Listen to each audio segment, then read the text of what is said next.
Hey guys, this is Pete Tiger and welcome back to my channel. और आज की इस वीडियो में फाइनली मैं आप लोग के साथ शेयर करने जा रहा हूँ न्यू एवेंजर्स का फिनाले। और ये मैं आपको बताता चलूँ कि पूरी की पूरी न्यू एवेंजर्स की सीरीज का आज आखिरी इशू होने वाला है। और हम इस सीरीज को अपने चैनल पे शुरू से आपके साथ चलाते हुए आ रहा हूँ, जिसमें मैं इसके 64 इशूज आपके साथ शेयर कर चुका हूँ ओवर द टाइम। और आज हमारा फाइनली ये वन शॉट कॉमिक है जो कि फिनाले है इस पूरी की पूरी सीरीज को एंड करने के लिए। और साथ में मजे की बात ये है कि आज सिर्फ यही नहीं बल्कि हमारा सीज का भी आज ये फाइनल इशू है, जिसके बाद हमारा सीज का इवेंट भी आज यहाँ पे फाइनली खत्म हो जाएगा। तो इस वीडियो को मैं चाहता हूँ कि आप लोग बहुत ही ज्यादा गौर से देखें। ये एक वन शॉट कॉमिक है, थोड़ा बड़ा भी है और उसको मैं पूरी डिटेल के साथ आपके साथ एक्सप्लेन करूंगा। और जो लोग मेरे चैनल पे शुरू से न्यू एवेंजर्स की सीरीज को देख रहे हैं उनके लिए इस सीरीज के अंदर काफी अच्छे सरप्राइजेस मौजूद हैं। सो गाइस, चलिए बिना किसी और बात के इस ऑसम कॉमिक बुक सीरीज को स्टार्ट करते हैं।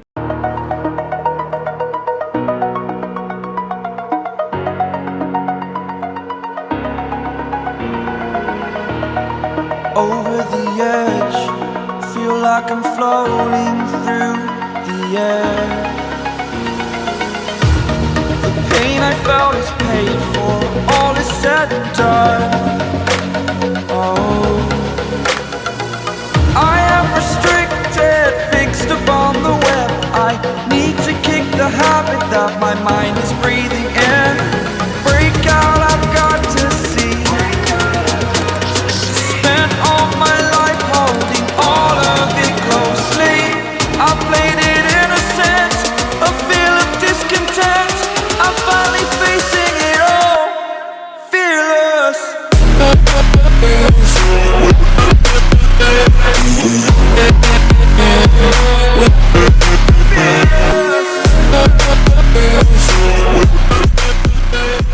तो कहानी की शुरुआत होने से पहले हमें इस बात की वार्निंग दे दी गई है कि सीज नंबर 4 हम इस बुक को पढ़ने से पहले पढ़ लें। तो वो ऑलरेडी हम पढ़ चुके हैं, तो हमें टेंशन वाली कोई बात नहीं है। तो कहानी की शुरुआत होती है मैडम मास्क के साथ, जो कहती हैं कि तुम ये जानते हो ना कि मेरे लिए कितना ज़्यादा मुश्किल है तुम्हारे पास इस तरह से आना और तुमसे ये बात कहना, लेकिन मुझे तुम्हारी मदद चाहिए। तो हम देखते हैं कि यहाँ पे मैडम मास्क किसी से मदद मांगने के लिए आई और वो कहता है कि मैडम मास्क, तो कहती है कि प्लीज़ तुम बहुत अच्छे तरीके से जानते थे कि मैं यहाँ पे एक ना एक दिन ज़रूर आऊँगी और जब मैं यहाँ पे आऊँगी तो वो मेरी आखिरी उम्मीद होगी। तो वो कहता है कि मेरे लिए एक बहुत ही बड़ा सरप्राइज़ है।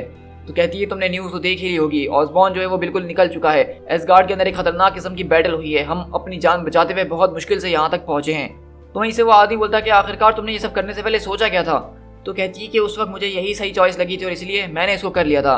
तो वो कहता है कि मुझे नहीं लगता कि तुम्हें वो सही चॉइस लगी होगी। तो मैडम मास्क कहती है कि खैर जाने दो, जो होना था वो हो चुका है, लेकिन जो अवेंजर्स हैं वो सुकून से नहीं बैठने वाले जब तक वो हमें पकड़ न लें। वो सुकून में बिल्कुल भी नहीं आने वाले हैं। मेरा पार्टनर जो मेरे साथ इस वक्त मौजूद है उसका नाम पार्कर रॉबिन्स है, आप प्रोबेबली उसको जो है द हुड के नाम से जानते होंगे।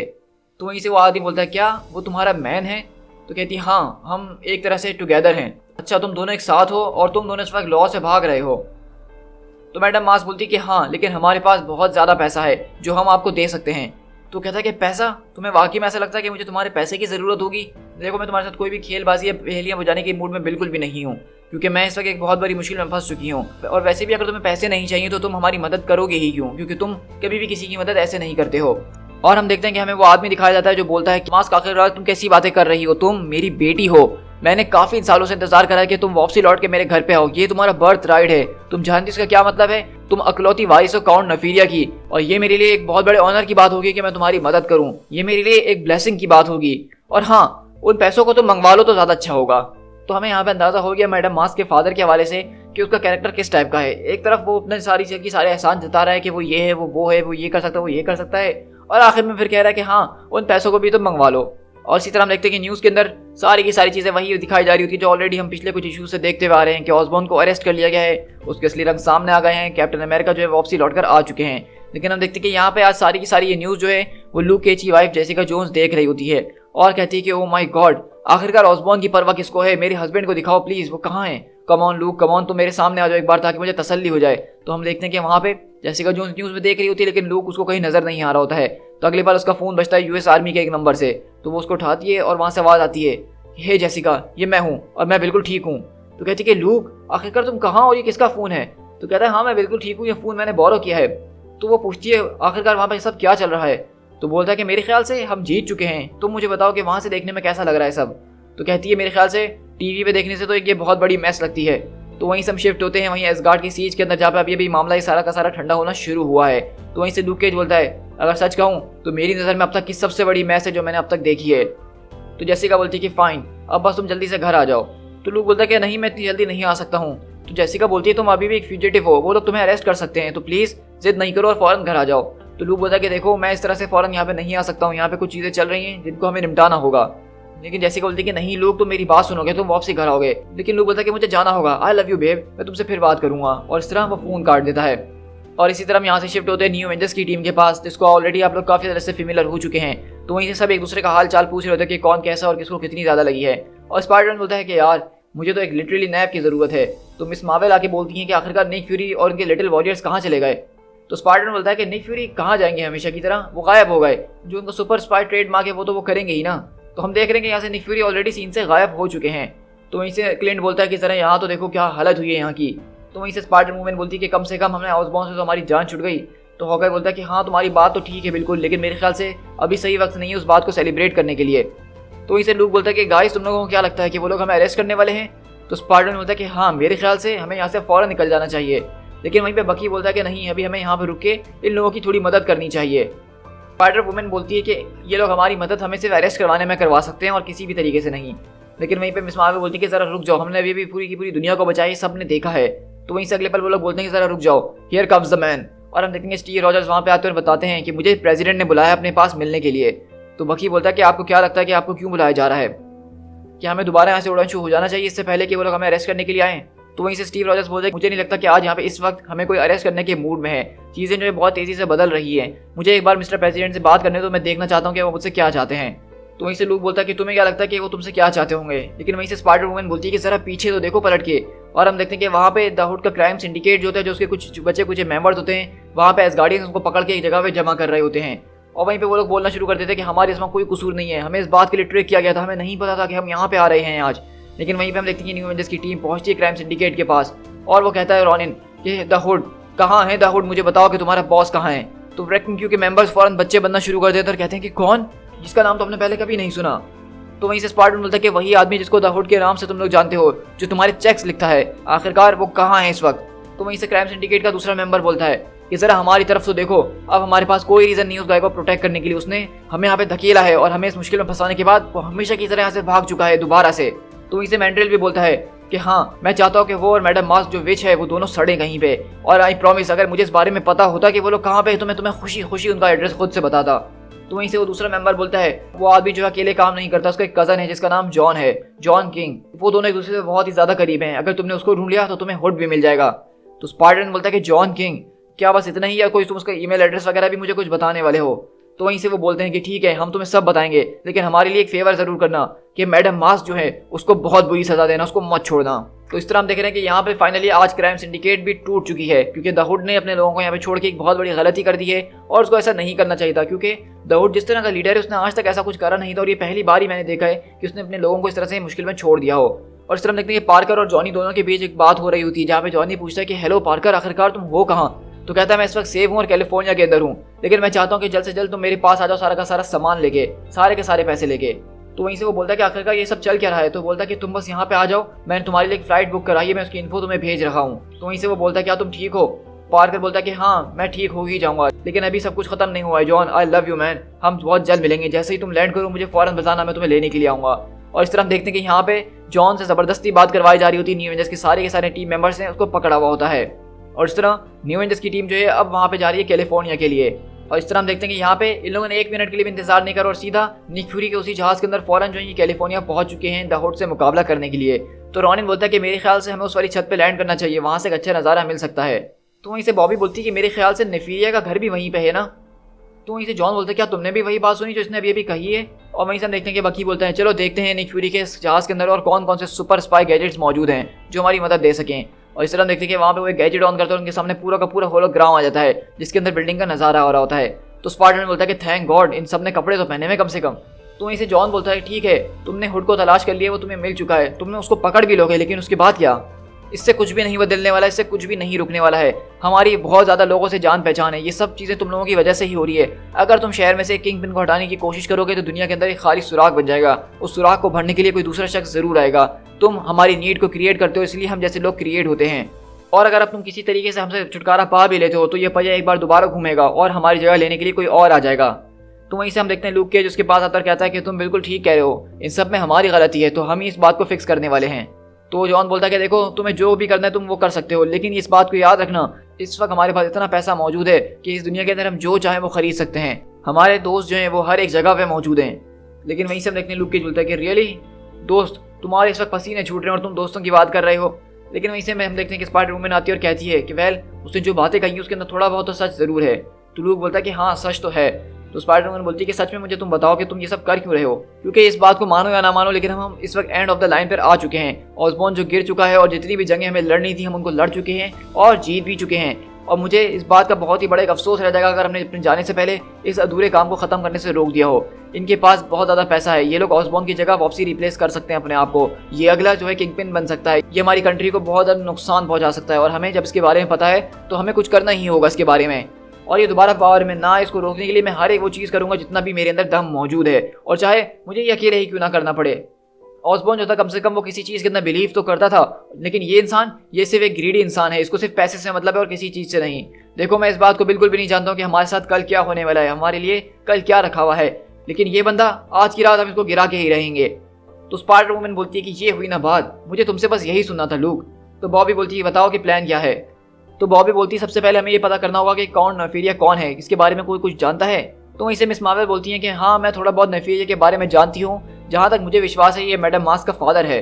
तो वहीं से बकी बोलता है कि अच्छा रियली, क्या इसके पास कोई पावर्स वगैरह हैं। तो मिस मार्वल बोलती है कि हाँ इसके पास पावर्स तो हैं, और जहाँ तक मुझे याद है इसको बैरन ज़ीबो नाम के साइंटिस्ट ने एक एक्सपेरिमेंट के जरिए पावर्स दी थी।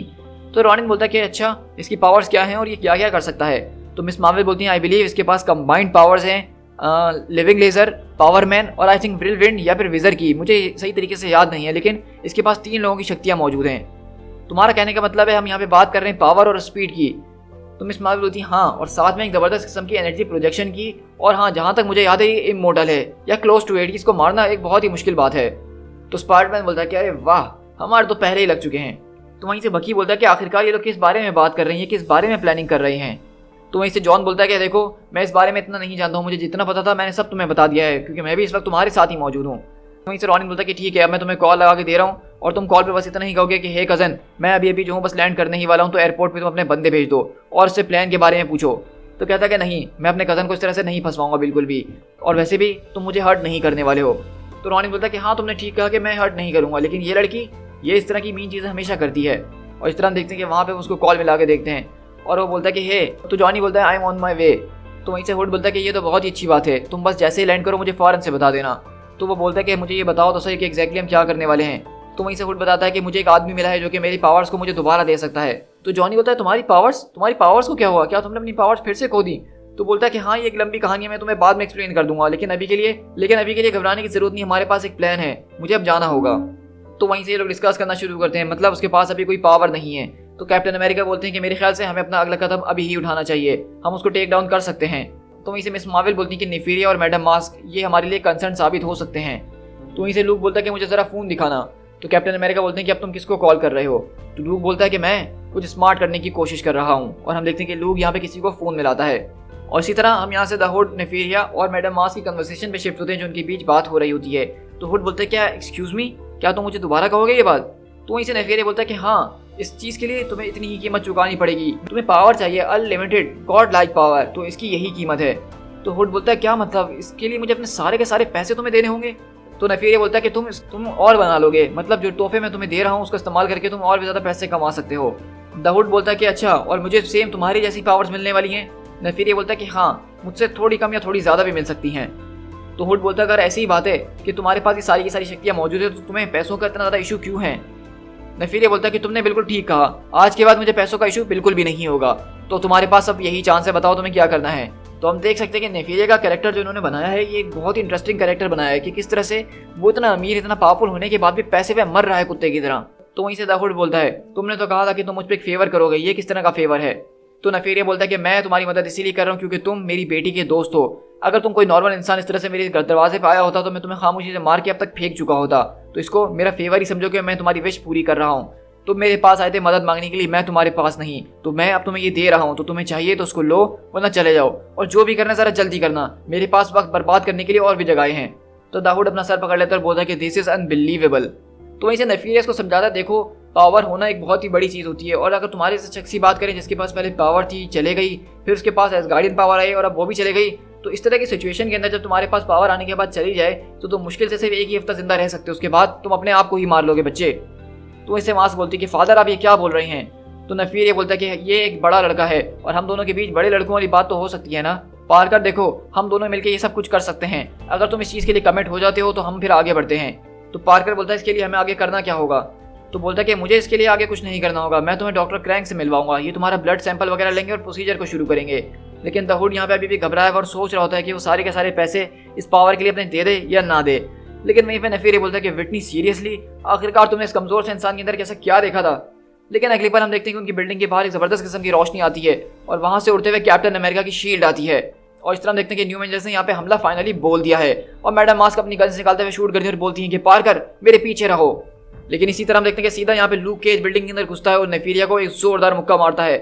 और इस तरह हम देखते हैं साथ में स्पाइडरमैन भी द हुड को पूरा का पूरा वेब के अंदर ढकता है और सीधा जहाज के अंदर वापसी ला रहा होता है। और वहीं से रॉनिन बोलता है कि हिट हिम। तो वहीं से बॉबी बोलती है कि हाँ अब वक्त आ गया है। और हम देखते हैं कि वहाँ पे वो अपने जहाज के जरिए अंधाधुन उस पूरी की पूरी बिल्डिंग के अंदर गोलियां बरसाना शुरू कर देते हैं जहाँ पे लूक कवर के अंदर खड़ा हुआ होता है।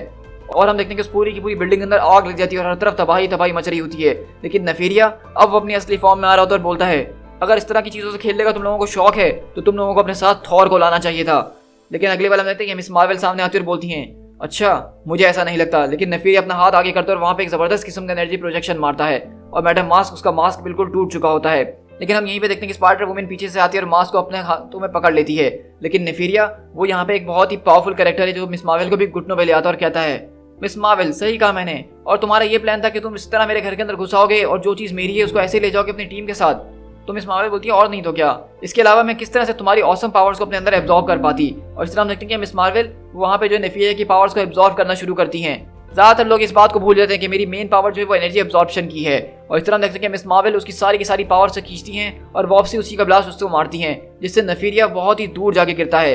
और इस तरह लूक वगैरह बोलते हैं कि चलो चलो हमें ऐसे निकलना होगा, हम वक्त बर्बाद नहीं कर सकते हैं। लेकिन कैरल वहीं पे रुकी हुई होती है और कहती है कि तुम लोग प्लान के साथ रहो, जाओ यहाँ से।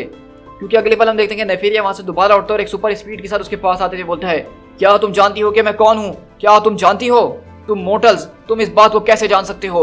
और हम देखते हैं कि नफीरिया अपनी पावर्स का फुल डिस्प्ले दिखाने लग जाता है और यहाँ पे मिस मार्वल की वो बहुत बुरी तरीके से शामत बुलाना शुरू करता है। तो स्पाइडरमैन बोलता है कि ओ मैन मुझे नहीं लगता कि वो बच पाएगी। तो लूक बोलता है कि नहीं हमें यहाँ से निकलना होगा। और वहीं पर हम देखते हैं कि नफीरिया चिल्ला रहा होता है मिस मार्वल को मारते हुए कि मैं इमोर्टल हूँ। तो वहीं से लूक बोलता है कि गाइस वो इमोर्टल है और अगर तुम कह रहे हो कि तुम इमोर्टल हो तो तुम्हें इससे कोई फर्क नहीं पड़ने वाला है फिर तो। और इस तरह हम देखते हैं कि अगले पल वहां पे कोई और नहीं बल्कि वुल्वरीन आ जाता है उसके ऊपर अटैक करने के लिए और वो अपना सीधे क्लॉज निकालता है, उसके मुंह पे अपने क्लॉज लेके घुस जाता है और उसकी पूरी की पूरी बॉडी को चीरना शुरू करता है। और इस तरह हम देखते हैं कि नफीरिया की यहाँ पे एक बहुत ही बुरी हालत हो गई होती है, वो खून में लथपथ हो चुका होता है, वुल्वरीन ने उसकी बहुत ही बुरी हालत कर दी है। और अगले पल हम देखते हैं कि मिस मार्वल वहां पे उठती है अपनी जख्मी हालत के अंदर और नफीरिया का सर पकड़ के अपनी पूरी की पूरी एनर्जी का ब्लास्ट उसके ऊपर बरसा देती हैं। और इस तरह हम देखते हैं कि वहां पे उस पूरी की पूरी बिल्डिंग के अंदर एक जोरदार धमाका होता है और आसमान के अंदर बिजली कड़कना शुरू हो जाती है। यहाँ पे मिस मार्वल ने एक बहुत ही जोरदार झटका नफीरिया को दिया है और वो यहाँ पे बेहोश होकर सीधा जमीन पे गिर जाता है। और इस तरह हम देखते हैं कि लोगन वापसी जहाज में आता और कहता है कि तुम्हारी कॉल का बहुत शुक्रिया। तो लूक बोलता है कि तुम्हें टीम में वापसी लाके बहुत अच्छा लग रहा है लोगन, वैसे भी मैं समंदर के किनारे ही खड़ा था, उस साइक्लॉप जैसे बंदे से दूर रहने के लिए मैं कुछ भी करूंगा, वो मुझे पागल कर रहा है वहाँ पे। और इस तरह हम देखते हैं कि मिस मार्वल अपने साथ नफीरिया को जहाज में लेकर आती है और बोलती हैं कि चलो अब हमें यहाँ से फौरन निकलना होगा। तो वहीं से मैडम मार्क बोलती कि ओह नहीं नहीं नहीं ये क्या हो गया। तो वहीं से रॉनिन आता और बोलता है कि तुमने अपना शॉट लिया हुड और तुमने उसको मिस कर दिया, दी एंड। और इस तरह कैप्टन बोलते हैं कि गाइस सीट बेल्ट्स। और इस तरह वो लोग एक सोनिक बूम के साथ वहाँ से फौरन आगे निकलते हैं। और इस तरह हम एसगार्ड ओक्लाहोमा के अंदर शिफ्ट होते हैं जहाँ पे रात हो चुकी है और अभी भी जो है सारा मरम्मत वगैरह का काम जारी है। लेकिन वहीं पे जो है सारे के सारे एजेंट बोलते हैं कि ओह कर्नल हमारे पास एक बूगी है, कोई चीज़ हमारी तरफ आ रही है। लेकिन हम देखते हैं कि यहाँ पे मारिया हिल भी खड़ी हुई होती है और वो कहती है कि ओह जरा स्टैंड डाउन, किसी को उस पर मारने की अटैक करने की कोई जरूरत नहीं है। तो वो पूछते हैं कि आखिरकार तुम कौन और तुम्हें यहाँ पे इंचार्ज किसने बनाया है लेडी। तो वो कहती है कि ये कैप्टन अमेरिका का ट्रांसपोर्ट है। और हम अगले पल देखते हैं वो जहाज का दरवाजा खुलता है उसके अंदर से और उन चारों क्रिमिनल्स को वेब के अंदर ढकता हुआ यहाँ पे फेंक दिया जाता है, जिसके अंदर द हुड, पार्कर रॉबिन्स, उसका कजन मैडम मास्क और उसका फादर नफीरिया, उन सबको पकड़ के यहाँ पे इनके हवाले कर दिया गया है। और वहीं से लूक के जहाज के अंदर से बोलता है the hood, madam mask, John king और कॉर्न नफीरिया। वहीं से बॉबी बोलती है कि ये सब भागे हुए मुजरिम थे और उसमें से आधे से ज्यादा वो ऑसबॉर्न की ब्लैक ऑप्स टीम के साथी थे। तो वहीं से कैप्टन अमेरिका बोलते हैं हमें इस बारे में नहीं पता था कि हम इनको कहाँ छोड़ के जाएं, तो इसलिए मैंने सोचा कि हम इनको मिस हिल के हाथों सौंप देते हैं। तो वहीं से मिस हिल इनको सैल्यूट करते हुए बोलती हैं कि वेल लगता है कि तुम लोगों में वाकई ही दम है। तो स्पाइडरमैन बोलता है कि हाँ वो तो हमें है ही। तो वहीं से लुक केज बोलता है कि एक्चुअली इसके जरिए एक बहुत ही अच्छा सवाल मेरे दिल में आता है, तो बताओ कि अब हम लोग हैं क्या आखिरकार। तो वहीं से मारी हेल बोलती है मेरे ख्याल से लगता है कि तुम लोगों ने अब तक टीवी पे न्यूज़ नहीं देखी है, अपना टीवी ऑन करो, तुम लोग को पता चल जाएगा, या फिर कोई कंप्यूटर या कोई न्यूज़पेपर या अपने कॉल्स का आंसर ही कर दो खाली, तुम लोग को पता चल जाएगा कि यहाँ पे क्या चल रहा है। और इसी तरह न्यूयॉर्क हम अगले दिन शिफ्ट होते हैं, जहाँ पे हर तरफ ये न्यूज़ फैल चुकी है कि सुपर हीरो रजिस्ट्रेशन एक्ट को थ्रोन आउट कर दिया गया है। स्टीव रॉजर्स एके कैप्टन अमेरिका ने नॉर्मन ऑसबॉर्न को रिप्लेस करके अमेरिका के टॉप कॉप बन गए हैं। तो इस तरह अब मैं आपको बताता चलूँ थोड़ा सा यहाँ पे कि सुपर हीरो रजिस्ट्रेशन एक्ट जो था वो सिविल वॉर से चलते हुए आ रहा था, और इसी की वजह से न्यू एवेंजर जो हैं छुप छुप के काम कर रहे थे और किसी के सामने नहीं आ रहे थे। लेकिन अब फाइनली कैप्टन अमेरिका ने प्रेसिडेंट से बात करके सुपर हीरो रजिस्ट्रेशन एक्ट को खत्म करवा दिया है। तो अब ये न्यू एवेंजर्स बिल्कुल आज़ाद हैं, अब इनको छुपने की कोई ज़रूरत नहीं है।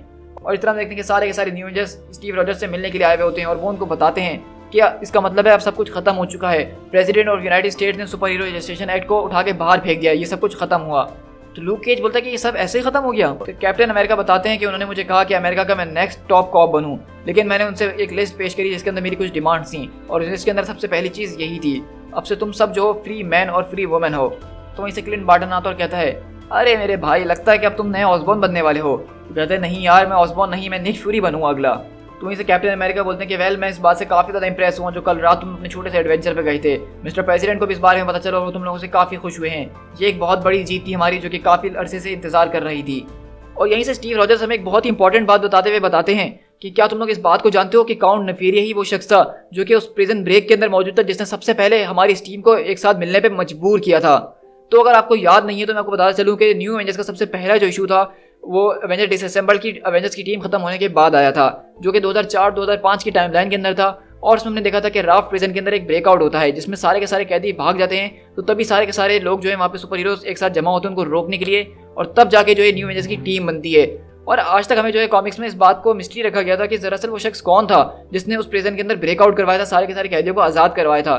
तो आज 64 इशू होने के बाद हमें फिनाले के अंदर ये बात बताई जा रही है कि पहले इशू के अंदर जो ब्रेकआउट हुआ था वो काउंट नफीरिया ने करवाया था। तो लिटरली गाइस इस तरह की स्टोरी राइटिंग ब्रायन माइकल बेंडिस करके मेरे दिमाग को हिला के रख देते और मैं इनको फैन होकर रह जाता हूँ। तो लूक केज बोलता है कि सच में क्या तुम मजाक तो नहीं कर रहे हो? तुम स्पाइडर-वुमन बोलती इसका मतलब अब हम सब साफ हैं, हम लोग को कोई अब पकड़ने के लिए नहीं आएगा। तो कैप्टन बोलता है कि हाँ बिल्कुल। तो स्पाइडर-वुमन बोलती कहीं ये किसी किस्म की ट्रिक तो नहीं है? तो स्टीव रॉजर्स बोलते हैं कि ट्रिक? आखिरकार मैं तुम लोगों को क्यों ट्रिक करूंगा? तो स्पाइडर-वुमन बोलते हैं ठीक है फिर मैं चलती हूँ, तुम सब जानते हो कि मुझे कहाँ ढूंढ सकते हो तुम लोग। तो स्टीव रॉजर्स बोलते हैं कि हाँ ये सच है, लेकिन मैं चाहता हूँ कि अब तुम लोग और मत छुपो, ये सब कुछ खत्म हो चुका है, हम जीत चुके हैं। और इस तरह हम देखते हैं कि सारे के सारे न्यू एवेंजर्स की टीम यहाँ पे खुशियाँ मना रही होती है और वो लोग पूछते हैं कि तो अब ये बताओ कि अब हम लोग आगे क्या करने वाले हैं। तो लूक केज बोलता है कि वेल ये एक बहुत ही बढ़िया सवाल है, और यहाँ पे हमें एक ज़बरदस्त किस्म का जो है एपिलॉग दिखाया जा रहा है जिसके अंदर जितने इश्यूज थे न्यू एवेंजर्स के, जो मेन इवेंट्स हुए थे, जो मेन इन्होंने जो एडवेंचर्स किए थे, उनका एक एक पैनल हमें दिखाया जा रहा है। और लूक केज हमें अपनी ज़बानी एक कहानी सुना रहा है इस टीम के बारे में, और कहता है कि मैं इस बारे में काफ़ी लंबे अरसे से सोच रहा था कि जब से हम लोग एक साथ आए हैं मैं इस बारे में ही सोच रहा था कि आखिरकार हम ये सारी की सारी चीज़ें कर किसके लिए रहे हैं। हाँ मैं इस बारे में जानता हूँ कि हम क्यों लड़ रहे थे, लेकिन मैं यहाँ पे बात जो किसी लड़ाई की नहीं कर रहा हूँ। मैं इस बात को भी बहुत अच्छे तरीके से जानता हूँ कि इस दुनिया के अंदर ऐसी कुछ चीज़ें हैं जिनको हम जैसे ही लोग ही जो है मिलकर निपटा सकते हैं, क्योंकि अगर हम नहीं निपटाएंगे तो हमारे अलावा और कौन उनको रोकेगा। और मुझे इस चीज़ से बिल्कुल भी कोई मसला नहीं है, क्योंकि अगर हमारे पास पावर्स हैं तो ये रिस्पॉन्सिबिलिटी हमारी है, ये मेरे लिए एक ऑनर की बात है। लेकिन तुम जानते हो ना कि इस सारी की सारी जर्नी के अंदर चीज़ें हमारे लिए भी बहुत ही ज़्यादा क्रेजी हो गई थी, मतलब प्रिटी क्रेजी।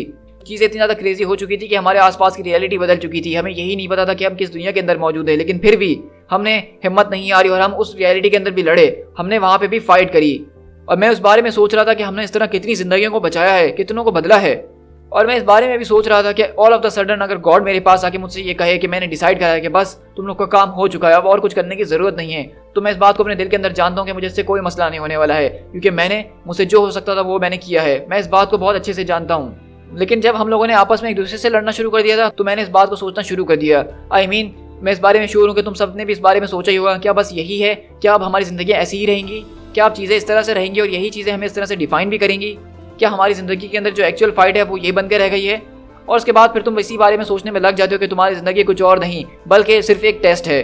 और मैं इस बारे में बहुत अच्छे तरीके से जानता हूँ, क्योंकि मुझे पता है कि हमारे लिए चीज़ें करना बहुत ज़्यादा आसान था। हम लोग अपना मुंह छुपा लेते, अपने अपने घरों के अंदर जाकर बैठ जाते और कोई हमें पकड़ भी नहीं पाता और हमें कोई ब्लेम भी नहीं कर पाता। लेकिन हमने ऐसा नहीं करा, हमने ना ही एज ए इंडिविजुअल और ना ही एज ए टीम ये करने के बारे में सोचा। हमारे अंदर जितना भी जोर मौजूद था हमने वो सब लगा दिया। और फिर दोबारा अगर गॉड मुझसे कहे कि डेट्स इनफ, लेकिन उस वक्त भी मैं अपने आप से ये बात कहूँगा कि ऑल राइट, मैं जानता हूँ इस बात को कि हम लोग एक बड़ी मुसीबत में फंस चुके हैं, लेकिन इसका ये मतलब नहीं है कि हम यहाँ पर रुक जाएं। हमें इसका सामना करना होगा। और मैं अपने आप से फिर दोबारा यही सवाल करूंगा कि ये सब किसके लिए? आखिरकार तुम्हें सबसे क्या चाहिए? आखिरकार तुम्हें इन सबसे क्या चाहिए? ये सब किसके लिए कर रहे हो तुम रियली? फ्रीडम, लिबर्टी, श्योर, इन सब चीज़ों के लिए तुम ये कर सकते हो, लेकिन तुम इस बारे में कब जानोगे कि ये तुम्हें चीज़ें मिल चुकी हैं और अब तुम्हें इनके लिए लड़ना बंद कर देना चाहिए? क्या तुम्हारे पास कोई आएगा तुम्हें ये बताने के लिए कि तुम्हें ये चीज़ें मिल गई हैं? नो ऑफेंस, मगर बुरा मत मानना, इस तरह से दुनिया के अंदर चीज़ें काम नहीं करती हैं। तुम्हारे पास कोई आके तुम्हें नहीं बताने वाला है कि तुम्हें सब कुछ मिल चुका है। जो कोई भी शख्स तुमसे आके कुछ भी कहने की कोशिश करता है तुम्हें रोकने के लिए, उससे कोई फर्क नहीं पड़ता है, क्योंकि वो सिर्फ वर्ड्स हैं और वर्ड्स कोई मतलब नहीं रखते हैं। और मुझे इस बात का जवाब पहले ही मिल चुका था। मैंने इस बात को रियलाइज कर लिया था कि धरती को हिला देने वाले, इस आसमान को जोड़ देने वाली लाइफ जो हमने गुजारी है पिछले कुछ दिनों के अंदर, और इन सारे के सारे मुश्किल वक्त के अंदर मैंने सिर्फ एक ही बारे में सोचा है कि मुझे वो एक चीज़ चाहिए, और वो एक चीज़ मुझे बता सकती है कि ये बैटल हम जीत चुके हैं, ये फाइट अब खत्म हो चुकी है। और ये मेरी सारी की सारी करने का मकसद जो मुझे इस फाइट में लेकर आता था, जो मुझे लड़ने पे मजबूर कराता था, जो मेरे अंदर मोटिवेशन पैदा करता था, वो ये था जब मैं खुले आसमान के नीचे एक वॉक कर रहा हूँ एज अ फ्री मैन, जिसको पकड़ने के लिए उस दिन कोई नहीं आएगा, वो अपनी आज़ादी से वहाँ पे घूम रहा होगा। और मैंने उस वक्त अपने आप से ये बात कही थी, मैंने अपने आप से इस बात को ठान लिया था कि मैं जानता हूँ कि एक ना एक दिन ये वक्त दोबारा ज़रूर आएगा, और जिस दिन ये दिन आएगा, जिस दिन मैं खुले आसमान के नीचे अपनी फैमिली के साथ घूम रहा हूँ, तो मुझे लगेगा कि मैं उस दिन जीत चुका हूँ। दी एंड। सो गाइस, यहाँ पे आज हमारा फाइनली न्यू एवेंजर्स का फिनाले खत्म होता है। ये एक वन शॉट कॉमिक था जिसमें हमने देखा कि किस तरह से ये काफ़ी बड़ा कॉमिक था, और इसकी जो लास्ट स्टोरी थी नेफेरिया वाली, वो मुझे बहुत ही ज़्यादा औसम लगी जिस तरीके से इस कॉमिक को एंड किया गया है। मैं आपको बताना चाहूँगा कि इस कॉमिक की शुरुआत भी एक बहुत ज़्यादा ज़बरदस्त स्टोरी के धमाके के साथ की गई थी, जिसमें ये न्यू एवेंजर्स आके मिले थे, और उसी तरह इसका एंड भी उसी स्टोरी से कनेक्ट करके किया गया है। और हमें ये बताया जा रहा है कि उस स्टोरी को शुरू करने के पीछे जिस शख्स का हाथ था वो नेफेरिया ही था, जिसके बारे में आज तक हमने सुना भी नहीं था, सोचा भी नहीं था। और हम देख रहे हैं कि किस तरह से फाइनली न्यू एवेंजर्स अब वो आज़ाद हो चुके हैं, अब अपनी नॉर्मल लाइफ गुजार रहे हैं, जहाँ पे हम देख रहे हैं Hawkeye, Spiderman, Peter Parker, Luke Cage, Jessica Jones, Miss Marvel, सब जो है आज़ादी से घूम रहे हैं और यहाँ पे अपनी लाइफ एंजॉय कर रहे हैं। और ये लिटरली एक बहुत टाइम के बाद इन लोगों के साथ हो रहा है। जब से सिविल वॉर का इवेंट शुरू हुआ था तब से इन लोगों ने ये सब नहीं किया था, तो ये काफ़ी अर्सा हो चुका है कॉमिक्स के अंदर, तकरीबन 3 से 4 साल। और जिस तरह से यहाँ पे ब्रायन माइकल बेंडिस ने इस स्टोरी को एंड किया है, मेरी नज़र में इससे ज़्यादा क्लोजर किसी और कॉमिक्स का मैंने आज तक नहीं पढ़ा जिसने हमारे दिल को छू लिया है। तो आपने गौर किया होगा यहाँ पे सारे के सारे एपिलॉग के दरमियान हमें जो है अलग अलग पैनल्स नजर आ रहे थे कॉमिक्स के। तो चलिए हम उन पैनल्स को एक बार दोबारा देखते हैं और अपनी मेमोरीज को रिफ्रेश करते हैं, क्योंकि आज फाइनली हमारा आखिरी एपिसोड है न्यू एवेंजर्स की सीरीज का। तो हम देख रहे हैं कि यहाँ पे हमें सबसे पहला पैनल जो है वो जापान का दिखाया गया था, जब न्यू एवेंजर्स की जो टीम थी वो एक साथ जमा हुई थी, जिसमें Jessica Drew, captain America, Spiderman, Ronin और लूक केज शामिल थे। तो ये लोग जापान गए थे लड़ने के लिए और इनका सबसे पहला मिशन था जिसमें ये लोग एक साथ हुए थे। उसके बाद न्यू एवेंजर्स के इशूज़ के अंदर ही हमें सेंट्री वाला इशू मिला था, जिसमें सेंट्री वापसी अर्थ के ऊपर लौट कर आता है और उसकी याददाश्त लौट कर आ चुकी होती है, जिसको कंफ्रंट करने के लिए पूरी की पूरी super hero community new Avengers के साथ आती है। तो ये भी वही पैनल है जो हम ऑलरेडी अपने शुरू के एपिसोड्स में देख चुके हैं। इसके बाद हमें यहाँ पे लूक केज बता रहा था कि एक तरह हमारी रियलिटी पूरी की पूरी बदल गई थी और हमने उसके अंदर लड़ाई करी। तो यहाँ पे किसी और की नहीं बल्कि हाउस ऑफ एम की बात हो रही होती है। हाउस ऑफ एम के अंदर भी ये सारा का सारा सीन हुआ था, जहाँ पे सारे के सारे हीरोज अपनी रियलिटी में नहीं थे और उनके कहीं और मौजूद थे, लेकिन फिर भी जब उनको ये सारी की सारी बातें याद आई थी तो वो उस रियलिटी के अंदर भी लड़ते आए। और उसके बाद हमें यहाँ पे ये ज़बरदस्त किस्म का एक शॉट दिखाया जाता है जहाँ पे एक बहुत बड़ा सा मॉन्स्टर खड़ा हुआ है जो कि पूरा एनर्जी से बना हुआ है, और ये वो मॉन्स्टर है जो कि हाउस ऑफ एम की एनर्जी से बना था, जिससे न्यू एवेंजर्स ने यहाँ पे सामना किया था। और उसके बाद इस पैनल को आप कैसे भूल सकते हैं, मतलब ये तो मेरा दिल का सबसे ज़्यादा क्लोजेस्ट पैनल है, यानी कि सीक्रेट इन्वेजन का आखिरी इशू, जिसके अंदर हमने देखा था कि सारे के सारे सुपर हीरोज मिलकर जो है स्क्रल इन्वेजन के सामना करते हैं और उनको ज़बरदस्त किस्म से मात देते हैं। और उसके बाद हमारे पास ये पैनल यहाँ पे नजर आता है जिसके अंदर हमने न्यू एवेंजर्स के एडवेंचर देखे थे डार्क रेन के अंदर, कि किस तरह उन्होंने डरमामू से मुकाबला करा, द हुड से मुकाबला करा और क्राइम सिंडिकेट से मुकाबला करा। और साथ में हमें यहाँ पे अगला पैनल देखने को मिलता है जहाँ पे हमने देखा था कि डार्क एवेंजर्स से किस तरह से न्यू एवेंजर्स की टीम मुकाबला करती है और इनकी भी जबरदस्त किस्म का एक शोडाउन होता है। और उसके बाद हमें जो एक पैनल देखते हैं वो हमने देखा सीज का, कि किस तरह से ये टीम दोबारा से एक साथ जमा हुई और उन्होंने सीज के इवेंट पे भी एक दूसरे का साथ दिया, और अब फाइनली वो लोग आज़ाद हैं और इस गार्डन के अंदर घूम रहे हैं। सो गाइस, मैं आपको बताना चाहूँगा कि आज यहाँ पे हमारी न्यू एवेंजर्स की सीरीज तो खत्म हो ही रही है। अब इसके बाद न्यू एवेंजर्स का नया वॉल्यूम शुरू होगा, उसके अंदर नई टीम, नए रोस्टर्स होंगे। एक तरह से हमने चैनल के ऊपर अपना एक अचीवमेंट अनलॉक कर लिया है। हमने अभी तक के सबसे बड़े किसी भी कॉमिक बुक वॉल्यूम को अपने चैनल पे खत्म करा है। इसके अंदर लिटरली 64 इशूज़ थे, 3 एनुअल्स थे और आज इसका एक वन शॉट कॉमिक था। तो तकरीबन आप लगा लीजिए कि 70 कॉमिक्स हमने अपने चैनल पे शेयर करे हैं ओवर द टाइम, और ये हमने पूरी की पूरी टाइमलाइन के जरिए करें। इस तरह नहीं कि मैंने एक साथ आपके साथ 70 इशूज शेयर कर दी हूँ, तो इससे आपकी अच्छी मेमोरीज जुड़ गई होंगी मेरे चैनल के ऊपर। जो लोग शुरू से मेरे चैनल को फॉलो कर रहे हैं वो मैं मानता हूँ उनको कि वो ये कॉमिक पढ़ के आज ज़रूर इमोशनल हो ही जाएंगे। तो इसी के साथ मैं आपको बताना चाहूँगा कि आज हमारा यहाँ पे सीज का इवेंट भी खत्म होता है फाइनली। अब इसके बाद सीज की कोई और हमारे पास जो है टाई इन नहीं है, और अब आप पूछेंगे कि इसके बाद हम क्या करने वाले हैं। तो ये बहुत ही अच्छा सवाल है। सबसे पहले मैं आपको बताना चाहूँगा कि अब सीरीज हमारा खत्म हो रहा है तो हम अर्थ के कॉमिक्स से थोड़ा सा दूर जाएंगे। मैंने आपसे पहले कहा था कि अब हम उसके बाद जो है स्पेस इवेंट्स को कवर करना शुरू करेंगे, और हमारा अगला जो स्पेस इवेंट होने वाला है वो रियल्म ऑफ द वॉर होने वाला है, और उसके बाद थेनोस इम्पेरेटिव। ये दोनों स्पेस इवेंट हम लोग कवर करेंगे। उसके बाद हम दोबारा अपने अर्थ के कॉमिक्स पर आएंगे और इस बारे में देखेंगे कि सीरीज के इवेंट के बाद अर्थ पे क्या चल रहा है। लेकिन अभी के लिए हम अपने स्पेस कॉमिक्स को देखेंगे। तो मैं आपको रिकमेंड करूंगा कि अगर आपने स्पेस इवेंट वाली टाइमलाइन मेरी अभी तक नहीं पढ़ी है तो उनका लिंक मैं नीचे डिस्क्रिप्शन में दे दूंगा, जहां पे आप इसकी शुरुआत कर सकते हैं एनहाइलेशन से।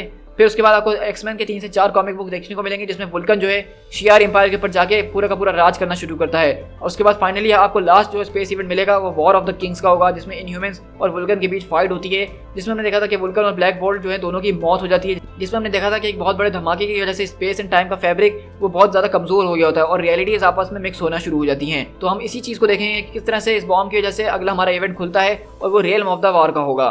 सो गाइस, आई होप कि आपको मेरी वीडियो काफी ज्यादा पसंद आई होगी। मैं चाहता हूँ कि इस वीडियो को आप बहुत ज्यादा लाइक करें।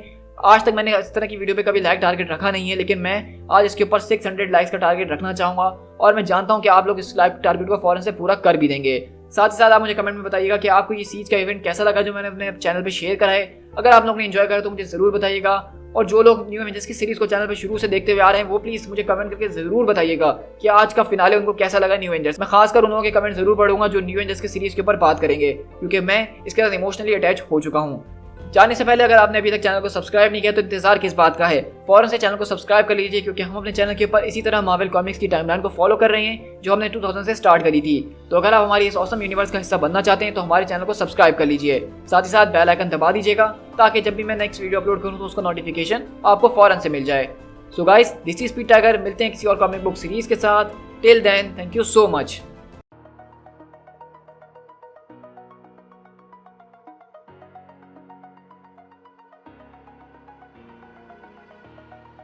Over the edge, feel like I'm floating through the air.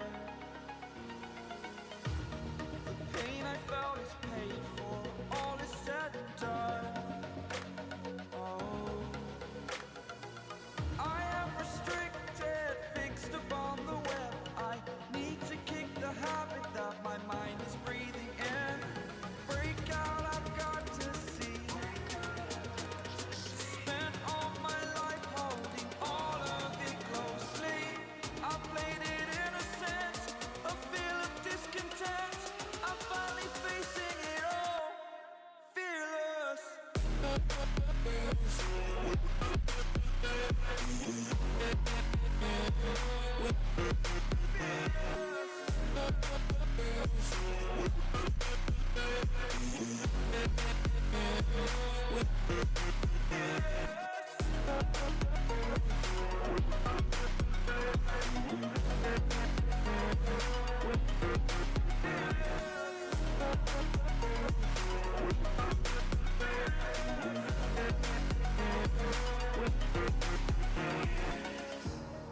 Burning the bridge that keeps us.